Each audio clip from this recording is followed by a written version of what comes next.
Welcome back to clean news Rajasthan. चलिए देखते हैं राजस्थान की 15 फटाफट बड़ी खबरों को। राजस्थान में मकान खरीदना हुआ महंगा, सरकार ने 6 साल बाद बढ़ाई निर्माण लागत। राजस्थान में संपत्ति खरीदने वालों के लिए बड़ा झटका सामने आया है। राज्य सरकार ने 6 साल बाद निर्माण लागत बढ़ा दी है, जिसके बाद आरसीसी छत वाले भवनों की लागत 1200 रुपए से बढ़ाकर 1800 रुपए प्रति वर्ग फीट कर दी गई है। इस बदलाव से मकान, दुकान और व्यावसायिक संपत्तियों की रजिस्ट्री का खर्च बढ़ जाएगा। खरीदारों को अधिक स्टाम्प ड्यूटी और रजिस्ट्रेशन फीस चुकानी पड़ेगी। विशेषज्ञों के अनुसार 1000 वर्ग फीट के डबल मंजिला मकान पर 1.5 लाख रुपए तक अतिरिक्त खर्च आएगा। पहले से मंदी झेल रहे रियल एस्टेट सेक्टर पर इसका बड़ा असर पड़ेगा और खरीदारों और बिल्डर्स दोनों के लिए लागत बढ़ेगी। लाल प्याज के गिरते दामों से किसान परेशान, मंत्री मीणा बोले राजफेड और नेफेड से खरीद पर चल रही बातचीत। अलवर में लाल प्याज के दाम गिरने से किसान गंभीर संकट में है। जिला प्रभारी मंत्री डॉक्टर किरोड़ी लाल मीणा ने किसानों की चिंता को जायज बताते हुए कहा कि प्याज एमएसपी के दायरे में न होने से समस्या और बढ़ी है। उन्होंने भरोसा दिलाया कि सरकार किसानों को राहत देने के लिए राजफेड और नेफेड के माध्यम से खरीद सुनिश्चित करने की दिशा में काम कर रही है। साथ ही कृषि क्षेत्र में नकली खाद, बीज और दवाओं पर सख्त कार्रवाई जारी है। कई मामलों में एफआईआर और लाइसेंस निरस्त किए जा चुके हैं। मंत्री ने बताया कि फसल क्षति की रिपोर्ट मिलते ही किसानों को मुआवजा भी जल्द जारी किया जाएगा। कांग्रेस की बड़ी जीत के बाद भाजपा अलर्ट, अंतः चुनाव पर केंद्र को जाएगी विस्तृत रिपोर्ट। अंतः चुनाव में नतीजों ने राजस्थान की राजनीति में हलचल मचा दी है। कांग्रेस के प्रमोद जैन भाया की 15,000 से ज्यादा वोटों की मिली जीत ने भाजपा को बड़े मंथन के लिए मजबूर कर दिया है। मुख्यमंत्री भजनलाल शर्मा और पूर्व मुख्यमंत्री वसुंधरा राजे की सक्रियता भी वोटों में नहीं बदल सकी। राजनीतिक विश्लेषकों के अनुसार यह परिणाम सरकार के लिए शुरुआती जनमत जैसा माना जा रहा है। भाजपा अब इस हार के कारणों की गहराई से समीक्षा कर रही है और एक विस्तृत रिपोर्ट तैयार करके केंद्र को भेजने जा रही है। कार्यकर्ताओं की उदासीनता, गुटबाजी और संगठनात्मक कमियां हार की बड़ी वजह मानी जा रही है। किसानों के खाते में आएंगे 2000 रुपए, पीएम किसान की किश्त जारी। किसानों के लिए बड़ी खुशखबरी है। पीएम किसान सम्मान निधि योजना की 21वीं किश्त 19 नवंबर को जारी की जाएगी। केंद्र सरकार इस दिन 9 करोड़ से अधिक किसानों के खातों में सीधे 2000 रुपए ट्रांसफर करेगी। योजना के तहत किसानों को साल में 3 किश्तों में 6000 रुपए की आर्थिक सहायता दी जाती है। लाभार्थी pmkisan.gov.in पर जाकर अपनी किश्त का स्टेटस चेक कर सकते हैं। सरकार का दावा है कि यह सहायता किसानों की जरूरतों और खेती के खर्चों में अहम मदद प्रदान कर रही है। जनजाति गौरव दिवस पर सीएम भजनलाल की बड़ी सौगात, दिव्यांगों और छात्रों को मिलेगा सीधा लाभ। डूंगरपुर में आयोजित राज्य स्तरीय जनजाति गौरव दिवस समारोह में मुख्यमंत्री भजनलाल शर्मा ने दिव्यांगों, छात्राओं और किसानों के लिए कई बड़ी घोषणाएं की हैं। सीएम दोपहर को हेलीकॉप्टर से पहुंचकर प्रदर्शनी का उद्घाटन करेंगे और कार्यक्रम को संबोधित करेंगे। समारोह में सुखद दाम्पत्य और अंतरजातीय विवाह योजना के लाभार्थियों को चेक वितरित किए जाएंगे। महिला स्वयं सहायता समूहों को 31 करोड़ रुपए के ऋण का वितरण होगा, जबकि किसानों और विद्यार्थियों को 204 करोड़ रुपए से अधिक की राशि डीबीटी के जरिए दी जाएगी। साथ ही कौशल प्रशिक्षण, छात्राओं के आवासीय बैच और कई विकास कार्यों का लोकार्पण व शिलान्यास भी किया जाएगा। दिल्ली ब्लास्ट के बाद राजस्थान में सीक्रेट ऑपरेशन, टॉक से डॉक्टर हिरासत में। दिल्ली ब्लास्ट के बाद सुरक्षा एजेंसियां लगातार कार्रवाई में जुटी हुई हैं। इसी कड़ी में राजस्थान के टोंक जिले के मालपुरा कस्बे में तड़के एक सीक्रेट ऑपरेशन चलाया गया, जहां सादात मोहल्ले से एक डॉक्टर को पूछताछ के लिए हिरासत में लिया गया है। अचानक हुई कार्रवाई से इलाके में हलचल मच गई। फिलहाल यह स्पष्ट नहीं है कि कौन सी एजेंसी ऑपरेशन में शामिल थी और डॉक्टर से किस मामले में पूछताछ हो रही है। मालपुरा पहले भी कई संवेदनशील घटनाओं का गवाह रहा है। इधर मंत्री कन्हैया लाल चौधरी ने कहा कि देशद्रोही गतिविधियों में शामिल किसी को भी बख्शा नहीं जाएगा। ओटाराम देवासी का कांग्रेस पर वार, जीते तो ठीक, हारे तो वोट चोरी। झालावाड़ में आयोजित जनजातीय गौरव दिवस कार्यक्रम में प्रभारी मंत्री ओटाराम देवासी कांग्रेस पर तीखे हमलावर दिखाई दिए।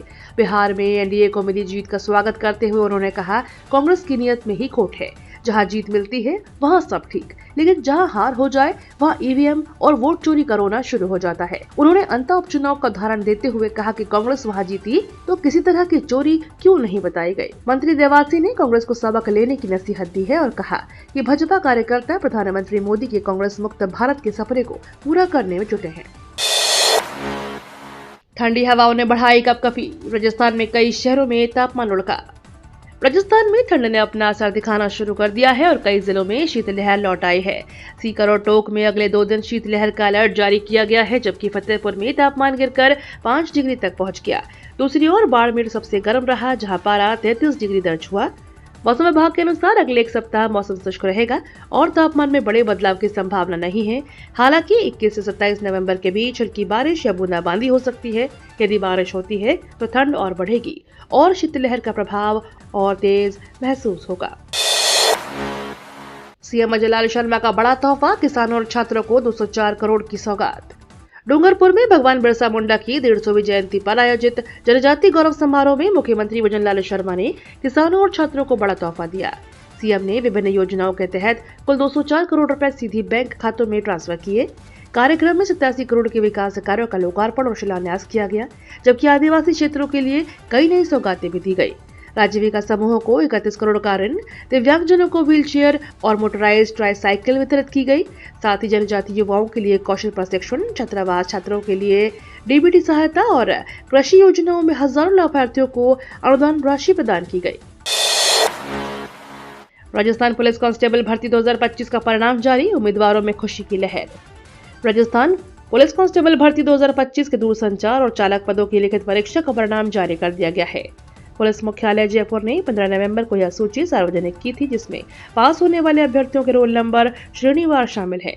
परिणाम विभाग की आधिकारिक वेबसाइट पर उपलब्ध है।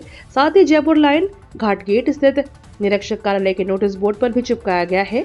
उम्मीदवार अगले चरणों की जानकारी के लिए वेबसाइट पर नजर बनाए रखें। विभाग ने 24 घंटे चालू हेल्पलाइन भी शुरू की है 01412613 जहां भर्ती से जुड़ी हर जानकारी मिल सकेगी।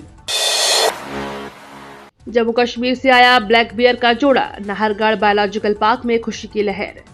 जयपुर के नाहरगढ़ बायोलॉजिकल पार्क में वन्यजीव प्रेमियों के लिए बड़ा आकर्षण जुड़ गया है। जम्मू कश्मीर के जम्बो चिड़ियाघर से हिमालयन ब्लैक बियर का एक जोड़ा विशेष एक्सचेंज प्रोग्राम के तहत सुरक्षित रूप से जयपुर पहुंचा। वरिष्ठ वन्यजीव चिकित्सक अरविंद माथुर के नेतृत्व में टीम ने इन भालुओं को केंद्रीय चिड़ियाघर प्राधिकरण के सभी प्रोटोकॉल के अनुसार ट्रांसपोर्ट किया। 2.5 साल के नर और 2.25 साल की मादा भालू को अब 3 सप्ताह के क्वारंटाइन में रखा जाएगा, जहां उनकी 24/7 मॉनिटरिंग होगी। करीब 9 साल बाद ब्लैक बियर की वापसी से पार्क में पर्यटकों के लिए एक नया केंद्र बिंदु तैयार हो गया है। चिकित्सा विभाग के नए आदेशों पर हंगामा, आरएमसीटीए ने दी सामूहिक इस्तीफे की चेतावनी। राजस्थान के चिकित्सा विभाग के नए आदेशों ने बड़ा विवाद खड़ा कर दिया है। प्रिंसिपल और अधीक्षक को निजी प्रैक्टिस से रोकने और उनके क्लिनिकल कार्य को 25% तक सीमित रखने के फैसले के खिलाफ आरएमसीटीए खुलकर सामने आ गया है। एसोसिएशन ने आदेशों को मनमाना और वरिष्ठ चिकित्सकों के अधिकारों पर हमला बताया है। उनका आरोप है कि सरकार इन बदलावों के जरिए बाहरी डॉक्टरों को बढ़ावा देने की तैयारी में है। आरएमसीटीए ने चेतावनी दी है कि यदि आदेश वापस नहीं लिए गए तो चिकित्सा कॉलेजों के अधीक्षक सामूहिक इस्तीफा देने से भी पीछे नहीं हटेंगे। यह विवाद राज्य के मेडिकल ढांचे में नई उथल-पुथल पैदा कर सकता है। सुप्रीम कोर्ट सख्त, राजस्थान में स्ट्रे डॉग उठाने से पहले जरूरी होंगी पूरी व्यवस्थाएं। सुप्रीम कोर्ट के नए निर्देशों के बाद राजस्थान सरकार स्ट्रीट डॉग प्रबंधन को लेकर सख्त हो गई है। अब किसी भी आवारा कुत्ते को उठाने से पहले शेल्टर, भोजन, स्वच्छता और मेडिकल सुविधाएं और प्रशिक्षित स्टाफ की पूरी व्यवस्था अनिवार्य होगी। कोर्ट ने साफ कहा कि एबीसी सेंटर, शेल्टर नहीं माने जाएंगे। स्वायत्त शासन विभाग ने सभी नगरीय निकायों को 8 सप्ताह में संस्थानों की पहचान और नियमों के अनुपालन की रिपोर्ट सुप्रीम कोर्ट में जमा कराने के निर्देश दिए हैं। स्कूल, अस्पताल और भीड़ भाड़ वाले स्थानों की मैपिंग भी होगी। सरकार का कहना है कि पशु कल्याण और जन सुरक्षा दोनों के बीच संतुलन मॉडल अपनाया जाएगा। ड्रोन सर्वे में 11 करोड़ का अवैध आयरन ओर खनन उजागर, विभाग की बड़ी कार्यवाही। राजस्थान में माइंस विभाग ने अवैध खनन पर बड़ी कार्रवाई करते हुए दुधवा क्षेत्र में 11 करोड़ रुपए मूल्य का अवैध आयरन ओर उजागर किया है। ड्रोन सर्वे के दौरान पता चला कि लीज धारक ने 55,300 टन आयरन ओर अवैध रूप से खनन और निर्गमन किया, जिससे सरकार को भारी राजस्व नुकसान हुआ। विभाग ने मामले में वसूली और कानूनी प्रक्रिया शुरू कर दी है। मुख्यमंत्री भजनलाल शर्मा के सख्त निर्देशों के बाद प्रदेश में अवैध खनन के खिलाफ एक्शन तेज किया गया है। इससे पहले भागरोटा, नीम का थाना और खिचड़ी में भी टीमों ने कई अवैध गतिविधियों का भांडाफोड़ कर डंपर और ट्रक जब्त किए थे। 6 साल से अटकी चंबल परियोजना रेनोवेशन लागत 100 करोड़ रुपए से बढ़कर 236 करोड़ पहुंची। चंबल सिंचाई परियोजना के 3 बड़े बांध राणा प्रताप सागर, जवाहर सागर और कोटा बैराज पिछले 6 वर्षों से रेनोवेशन का इंतजार कर रहे हैं। प्रस्ताव बार बार बदलते रहे, कमेटियों ने दर्जनों निरीक्षण किए, अधिकारी बदले, लेकिन काम शुरू नहीं हो पाया। इसी देरी का सीधा असर लागत पर पड़ा, जो 100 करोड़ से बढ़कर अब 236 करोड़ तक पहुंच गई है। बांधों पर गेट जाम है, संरचनाएं जर्जर हो चुकी हैं और हादसे का खतरा बढ़ता जा रहा है। अब टेंडर केवल तभी जारी होगा जब अमेरिका स्थित विश्व बैंक मुख्यालय अंतिम स्वीकृति देगा। हाड़ौती क्षेत्र की लाइफलाइन माने जाने वाले ये बांध तत्काल मरम्मत की मांग कर रहे हैं। ये तो थी राजस्थान की बड़ी खबरें। रोजाना सबसे पहले अपडेट पाने के लिए क्लीन न्यूज राजस्थान को अभी सब्सक्राइब करें।